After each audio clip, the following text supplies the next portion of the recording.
সকলো ফ্ৰেণ্ডছকে hi hello' নমস্কাৰ মই মুনমুনে মোৰ নতুন এটি ভিডিঅ'লৈ আপোনালোক সকলোকে স্বাগতম জনাইছোঁ আৰু আজি আপোনালোকৰ সৈতে শ্বেয়াৰ কৰিব বিচাৰিছোঁ অসমীয়া ছবি জগতৰ এটি ভাল খবৰ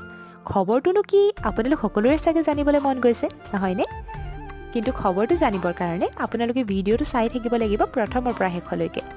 আমি জনাব বিচাৰিছোঁ অভিনেত্ৰী কল্পনা কলিতাৰ এটি ভাল খবৰ খবৰটো কি হ'ব পাৰে আপোনালোকে বাৰু অনুমান কৰিব পাৰিছেনে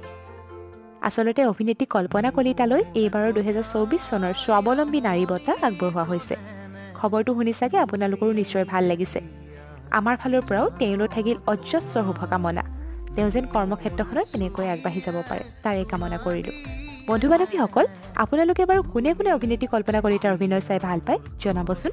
আৰু ভিডিঅ'টো চাই যদি ভাল পালে ভিডিঅ'টো লাইক কৰিব কমেণ্ট কৰিব শ্বেয়াৰ কৰিব আৰু প্লিজ ছাবস্ক্ৰাইব কৰিবলৈ একদমেই নাপাহৰিব আজিলৈ আহোঁ বাই